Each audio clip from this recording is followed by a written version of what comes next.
This is the Inclusion Think Tank podcast, where we talk about inclusive education, why it works, and how to make it happen.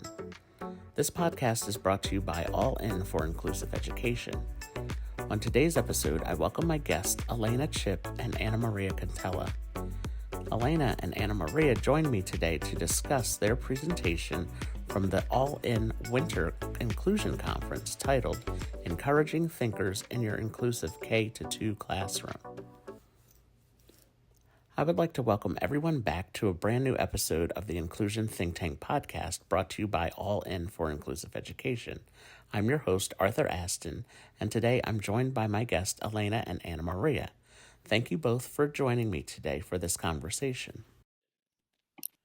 Hi. Hi. Yes. So you both presented recently at the All In Winter Inclusion Conference. So can you share with us a little bit about yourself, how you became an educator, and specifically interested in topics related to inclusive education? Sure. So my name's Alaina Chip, and I've been teaching in public schools this is I'm finishing up my 28th year. So I first became a teacher. I taught history. I was a history major and was just a regular, we'll call it like just a regular history teacher. And I had maybe 5 or 6 years of teaching, and I thought I wanted to go back to school. And at that time, I kind of had students in my classroom that had IEPs, and I did not know what to do. I really didn't have a lot of training. I didn't really know how to teach or how to reach certain students. And I felt like I'm going to go back to school to get my master's so that I can learn how to fix these kids. You know, it was kind of like from this model of who I was back then. And I kind of thought like, I need to know how to like fix it. That was kind of like where my mindset was at that time. And I went to grad school. I did attend Teachers College at Columbia and got my master's. And that was what I would call like a real pivotal moment in my life. Like if I look back, that is one of those moments where I'm like, that changed really who I was at my core and how I thought about inclusivity. And it really changed the way I kind of addressed everything.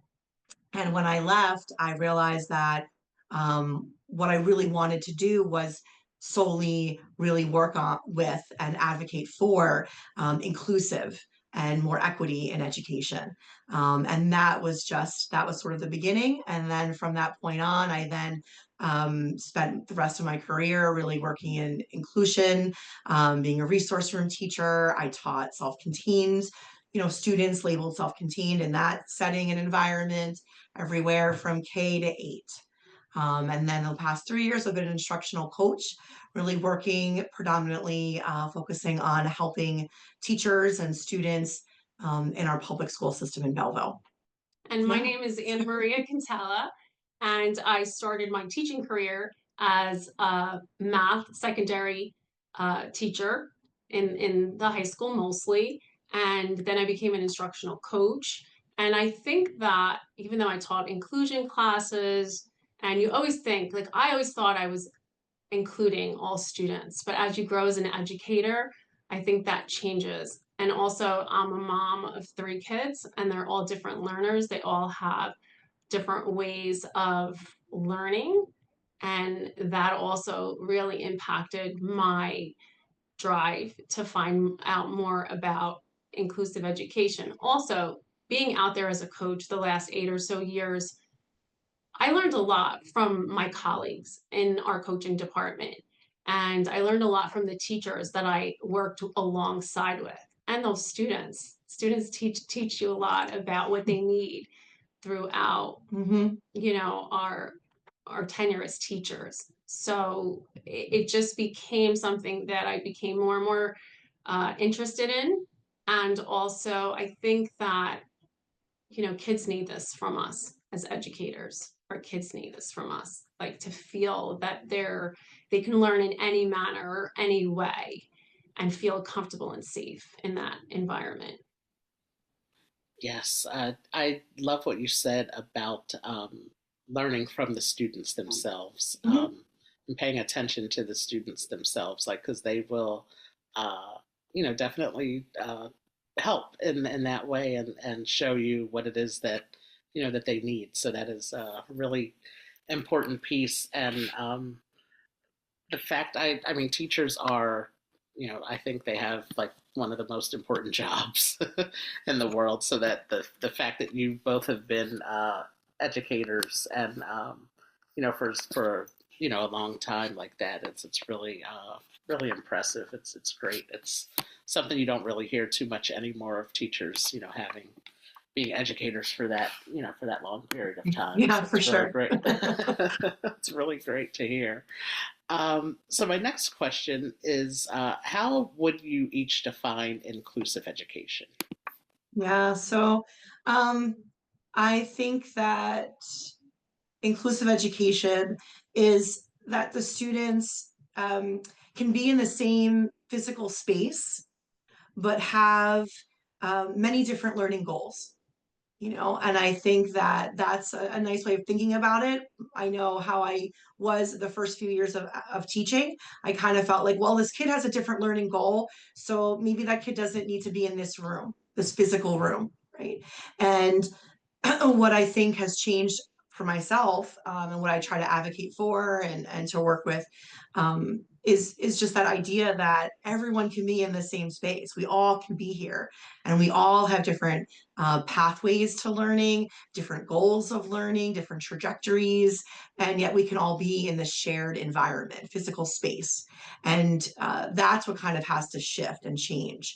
The environment, the parameters, the tools, not the student, right? Not the human. Yeah. Yeah, and piggybacking on what she said like the pathways. So that students have access, I think, to different manipulatives, different things in the classroom that they can just go. It would be just like, our dream probably classroom where it would Oh be my like where gosh, kids yes. could like just get up and go and grab like, math manipulatives or reading manipulatives that might help them with their tasks. And that it's okay to do that. So students feel that it's okay to do that and learn that way. So I learn that way, you learn the other way, and it's okay. And I think that's why it's important that it starts young so they feel that it's okay. Yes, everybody learns differently, and Mhm. and whatever way that is, it's okay. And I like the student isn't who has to change. It's the way that the information is presented. Um, that has to change. I always think about myself. Math was not one of my strong subjects in school. Um, but if it was explained to me differently, or if I saw something, then automatically it clicked, and then I like, oh wow, something that I didn't get for weeks, automatically it just made sense out of out of nowhere, it seemed. But just the way that it was presented differently to me helped help my brain make that connection, Yeah. and make it easy for me to understand all of a sudden, after not understanding it for weeks that the teacher was trying to Yeah, sure. It's those explain it to me. connections. Yeah. Yeah. Yes. So the way that the information is presented is so important, and having educators that are willing to shift, the way that they are used to doing things, to help out the students in the classroom. That is, that's so important to, making sure that everyone is included in the learning process. So as I mentioned, you both were presenters at our recent Winter Inclusion Conference, and the topic of your presentation was encouraging thinkers in your inclusive K-2 classroom, which is really great. And you mentioned it just a little bit ago, like educating and starting them early in this is so important. So part of your presentation, it references research by Peter Lilladell. I think I Mhm. pronounced it as close as I could. Yes, I think uh, that's correct. Yeah. yes. So can you talk a little bit about Peter's research and the topics that his research focuses on? Yeah, so we both read his book, Building Thinking Classrooms, and we then went and saw him at in person at a few conferences. We were like Oh, wow. fangirls Yes, and, we're like, and went to see him. And that was exciting. And then we've also just read a few other things that he's written, in that same sort of field, right, of building thinking classrooms.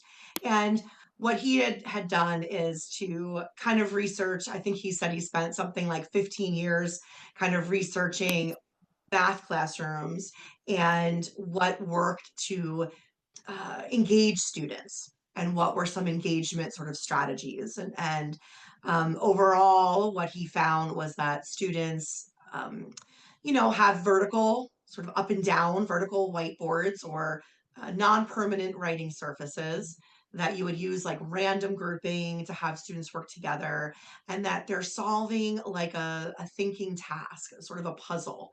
Um, Kind of think of it like that has maybe a low floor but a high ceiling, where you kind of present this here, and every student can kind of engage in that sort of task together, and they're talking together about solving that problem. A lot of his book goes into other sort of things, we're going to call it, like other practices. Maybe I think there's like 15 14, yeah, 14 14 practices to do. And he's tweaked them as time has gone on. He's very honest about this didn't work so well. Let's try this with things like notes and so forth, but maybe in the upper grades as well. We haven't used all of his practices. Like if we kind of took what we thought would be most applicable, and kind of tried them in our classrooms that we work with to see, like, is this working? And what we found really was amazing. Like, I couldn't believe how effective it was, how engaging it was, how exciting the lessons turned into, how curious students were. Kids are not really excited about Math. right. Like And, you just and mentioned. certainly not excited about like page 5 in your Mm. book. Like that is not gonna spark curiosity among 6-year-olds. And so when we did try some of his practices, we just couldn't believe it. And then we kind of went from there, and then it kind of grew to other classrooms and other teachers and other students. And it's just been really exciting. What we found, I thought was really important, was the randomized grouping. I think oftentimes in a classroom, you are quick to segregate kids and track them and level them and work with like just a certain group of students. And so even the young students, when you just every day have a new student that you're going to work with, a new partner today, and every day you have a new partner, and that is just randomized, whether you're doing a deck of cards, whether you use an online randomizer generator, every day you are kind of sending that message to your students that you believe that they all can learn this stuff. And it's okay. Whoever you get is going to be okay. Yeah, and you're going to get a different person tomorrow. So those were 3 of his things that we started with. And he does say in his book to start with vertical whiteboards, randomized grouping, and what was the one? They share the marker? The one, The one marker. They only get one marker. Yeah, so they have to You got to talk. Yeah. Right. Yeah. It was really exciting to kind of see that, and the students, if you have a group, even if you are randomizing that group, but you keep that random group for more than a few days, kids fall into like Like a hierarchy, like a job. Yeah. Mm-hmm. And so they're like, I'm the leader. I'm always the recorder. And so if every day or every hour you randomize it, there's no moment for that kid to be like, well, I'm the leader and I'm always the leader. So it's kind of forcing students to take on roles that maybe they're not always super comfortable taking on, which is then leading to just more thinking and more growth. And so that was really exciting. And that was one of the things that I think we've noticed the most in the classes. And the vertical boards have been really kind of nice to have these boards that are, you can write on them, but on like a desk where you write on, having them up and down allows for there to be more mobility of knowledge in the classroom. So typically you can't see what someone else is doing when it's flat, right? Mm-hmm. I'd have to get up and move to that spot. But if they're up and down, if they're vertical, even if they're vertical but low or vertical on the table, but they're this way, you can scan around the room and see how other students are kind of solving that problem or that puzzle or that task. Yeah, one of the things that we get away from is like cheating. Some of the kids will think like at first like, oh, they're cheating, they're looking around, but then that's something that we talk to them about, that it's okay to look and see what other people are doing. Maybe you'll get an idea and that will start your thinking off. Right. And that's okay.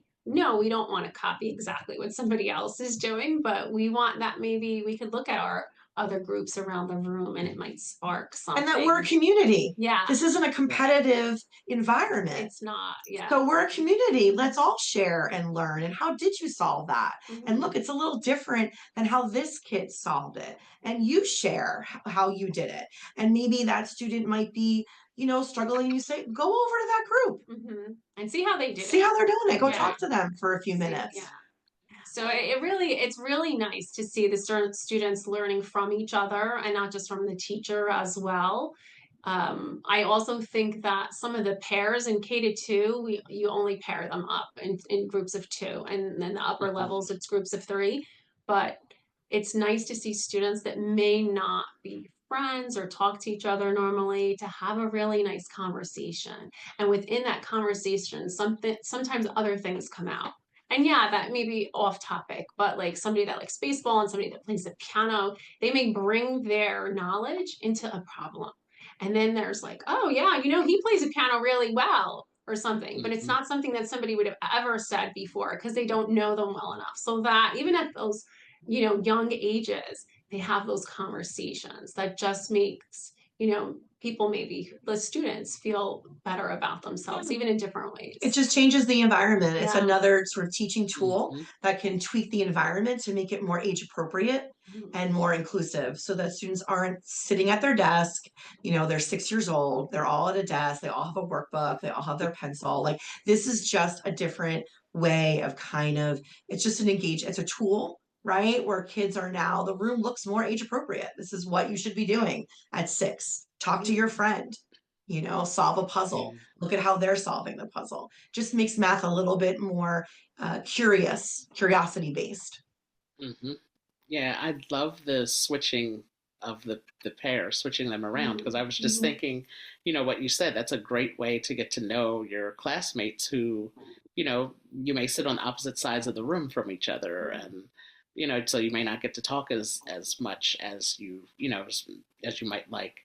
But, having these groups together, as you said, you find out that this person plays an instrument or this person plays sports or likes a certain sport.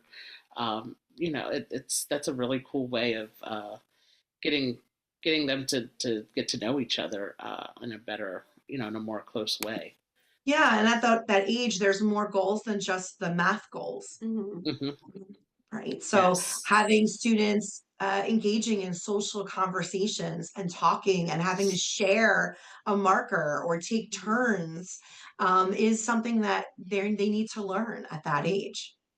Yeah, as you said, it helps communicate of, who's using the marker and when the next person gets to use it. And yeah, it does definitely builds those skills that, that we're learning at that age, which is such a fun age. It's cool. It is. It really is. It's a cool age. Yeah, I have friends that have children that age, and just getting to know them at that age, it's really, really great. They have great conversations, actually. Sit and talk to them. We talked about it a little bit, but can you go into a little bit more and talk about why you feel it is important to begin exposing students to inclusive settings in the K-2 age range? Yeah, I mean, we all know it's best. Like that's it. We don't always do what's best, in school. sometimes, the way that school is structured, we might not be able to always do, unfortunately, like what we know is best for students and what his research supports. But that's the bottom line is including all students, in those great in school together in the same physical space is what's best. It's best for everyone. It's Yeah. also I'm sorry.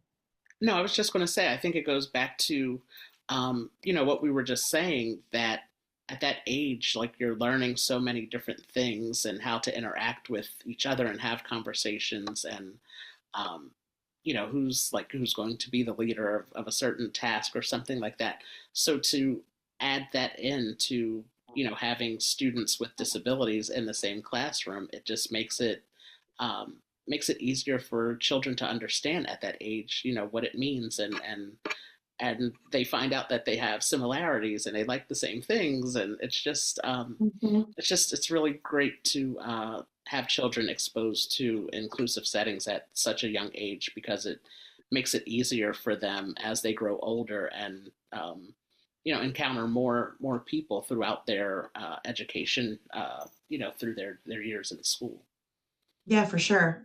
Yeah, I agree. And I think even at that young age, I was surprised being secondary level teacher going in when I started coaching and coaching at different grade levels. When I went into first and second grade, kids were already saying like, "Oh, well, he's smart or she's smart," and that label, I sometimes you didn't think, like, probably 20 years ago I wouldn't think that that was a label that we shouldn't use, but kids were using it as a label, so that means that if he or she is smart then I'm not, so they're already labeling themselves. So I think Peter Liljedahl's book, even though it wasn't like the main component was how do we get these kids to enjoy math, to like math, to learn better. But I think it is an inclusive way of teaching because it shows how students can learn differently and learn from each other and learn in different ways. Yes, absolutely. That's it is. It's so great now. I always learn so much when I have these conversations, and I was just sharing with someone else yesterday when I was recording an episode how um, I always find like new resources for myself. So I can't wait to get into Peter's book myself. I want to want to definitely make sure I look into that and read and see the great things that he talks about there. Um, so continuing the conversation about your presentation, can you share one or two takeaways that those who attended your presentation, what they would have learned? Sure. I think that one takeaway, which we did share quite a few resources with the participants, was how important it is to build your community. And sometimes we think as educators, there's a lot of pressure, to get to certain standards or certain goals or to keep the pace up. And that first, I'm going to say like month, the first like 30 days or so of school, you have to really invest that time to build a community in your classroom. And whether that be shifting the mindset, allowing your students to recognize that we all make mistakes, that we all are learning together, that we can persevere through things, that we can learn from each other, that there's more than one way of doing a problem, that there's more than one way of solving that problem. These are all like really important kind of messages that you need to kind of set in your classroom right in the beginning. Um, and those routines and those structures about how do we get the counters if I need to use counters? How do I use the blocks in this classroom? Do I have a toolbox? Does every student have a toolbox of math tools that they could use? So those things are kind of established in those first like month of school where you're really have to do that, and it's an investment. Where if you don't and you start right away, you're going to see that things kind of fall apart as the year moves on. Whereas if you just invest that time in the beginning to create this community where we're all mathers, we're all doing this together. We're going to be puzzle solvers. It goes a long way in your room. So that was definitely hopefully one takeaway that people left with. And that has to happen because again, years ago, people used to send like 10 kids up to the board and write, math problems, 10 math problems, but that's not what we're doing here at all. That's not what's happening. It's building that community. It's like Alaina said, fostering that perseverance. So not, letting students know that it's going to be hard at some point and not to give up. And you can rely on not only your partner, but other people in the classroom, other people in your math community to help you. So perseverance, as Alaina mentioned as well, was another thing that we presented about, that we had in our presentation. And like that you have to like do math. Mm-hmm. Right? Like math is something you're doing. Like you should have like tools to do it. And sometimes if you don't teach, especially at kindergarten, first and second grade, you have to explicitly teach your students, how do we use these tools? Like, where are they in the room? How do I get them? How do I take care of them? Where do I put them when I'm done with them? And these are things that you have to explicitly like show and teach and remind. And because you don't want students to just be doing math with a workbook page, all like they should be doing something with their hands, especially at that age. It's more appropriate for them. Yes, the building community is so important. It's and again, especially at that age, um, it's so important. And as I mentioned, math not being my strongest point, um, I remember that sometimes it was the other students who helped me understand, what how to solve the issue, the problem. So it really does make a lot of sense, and it's so important to say to build community, especially in the beginning of the school year. And it's so nice. Mhm. It's so nice that they teach each other. Like you said, when Yes. your other students help you. So like even something like 3 times 4, and another student showing them like 3 dots and 4 dots, and then 3 rows of Mhm. 4, and actually putting dots on the board. And that other student might just have needed that visual to make it make sense to him or her, where Yes. like you see that happening. Hmm. Yeah, it does. It makes such a big difference. So my last question to wrap up our conversation is, can you share a few of your go-to resources on topics related to inclusion in the K-2 classroom?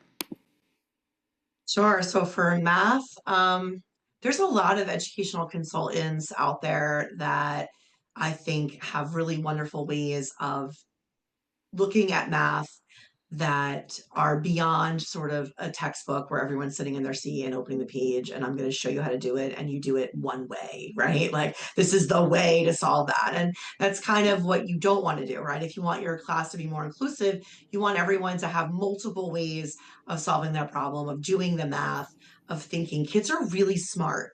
And if you just let them figure it out, they come up with the coolest, best ways of doing math. Um, and there are some really cool places out there and some really experts that are out there for sure that you can kind of like use what they're already made in your classroom to make your math class a little bit more curiosity based. So I would definitely recommend like SD Mysteries, Steve Wyborny. They're all free. He has a website and you can kind of do the SD Mysteries where there are students who are estimating how many things are in like a jar, and there might be a bunch of like marbles. And there's some kind of fun things along that line. 3-Act Math is another really great resource. I think Graham Fletcher does 3-Act Math, and those are available as well. And they're like videos that you can kind of show students, and it takes them through like some math real world math things that kind of happen in life. And it'll show a video and then you kind of pause and you have like a conversation in your classroom about like, what did you notice? Like, what did you wonder? What questions do you have about what you just saw? And then the students are kind of looking at that video and maybe they have a whole bunch of questions because they always do. They're like, 5. And then you're like, well, let's explore that question and let's find an answer to that question. And now they're like engaged and they're into it. It's very curiosity driven. Um, there's a lot of things with like number pictures too, where you can find like number images, talks. Yeah, number talks. number talks. Even like, would you rather? That site, there's a site like, would you rather, just to have students have that conversation, this or that. Would you rather this or that? Or what do you notice? What do you wonder? That there's, I would say Dr. Nikki Newton is also a really great resource for things that are more hands-on. You can just Google like rec and recs, like I would say using a rec and rec in your K1 or 2 classroom is like, I'm a big rec and rec person. So I would say to Google that and you can like find them online and ways that you can kind of use that math tool in your classroom to make your lessons a little more hands-on for students. But there's been books like Number Talks, math workshops. Multiple people wrote books called Math Workshop with a little bit of different titles. Nikki Newton was one of them. Before Peter Liljedahl, during probably his research, some of their research coincides as you read them. They have a lot of common threads in there to make math more interesting and exciting. John Sangiovanni has a lot of stuff out there, like Fluency, Productive Struggle. He's one of those authors. There's a lot of things out there that even like table, I think it's called Table Talk Math, where it's just an idea as to how you can kind of use math around the table. Sometimes we like talk a lot to our own children, right, or kids about language. Right? We might watch a TV show, let's say, and you're talking about who the characters are, how do they feel, and a lot of that is very ELA driven. And we don't often talk about math with our kids, even just how many places should we sit at the table today? Or, let's look at the food, let's count. Counting and cardinality is so important in kindergarten. And so all of those little things that you can kind of build into just conversations around numbers really does help students see that math is not a horrible thing. Like it can be fun. It is curiosity driven. It is solving puzzles. Like who doesn't love to do a puzzle? Like it's fun. I remember when my kids were young and we would take them to the supermarket and I'd have them read. But if you take them and you also say like, oh, how many bags of Doritos do you see are there? How many, how deep, like how many do you think are on the shelf? So all those things can kind of, or like, do you think, is there, 50? Is 50 too big of a number? Or is 50 too small of a number for how many you think are in that? Is that a just right number? Like just to ask them these kind of questions in our regular lives really helps kids embrace the subject. Yeah, or even playing games, like board games where kids don't do as much as when I was a kid. That's all we had, board games, and you count backwards, forwards. Those are all standards that are, in those K-2 grades, like counting forwards, counting backwards, being able to do that, kind of estimating how many more spaces do I have to go before I win $200 or something where they lack a little bit of that now because they don't do it as much. So I had a great flashback when you just mentioned board games, and I thought of the game Chutes and Ladders. Yes. And how you have to count, and then if you get to the ladder, it takes it takes you up or down, and it's right. And that's 100. That's 100 frame, right? And so kids are learning in those tens without even realizing it. But kids don't play Chutes and Ladders anymore. Right. But as you said, it's all around us, and counting is you can make it a game at the grocery store or in your house at the dinner table, like everywhere you can. I was thinking of washing dishes and putting away the spoons and things and the silverware. Just counting is all around, and it can be it can be a lot of fun, and making it a game is always a good thing to do. Mm-hmm. Yeah. Wow. Thank you both for this conversation. I really enjoyed it. And, it's always nice to have conversations. And as you saw it, it takes me back to to my time in school, which was, so long ago. But it's really great to hear of the work that you all are doing, and doing these presentations to educate others about, how we can bring inclusion into the primary education setting in the elementary schools from K-2, and just starting our children early in inclusion is so important. So thank you both for taking the time to talk with me today. I really appreciate it.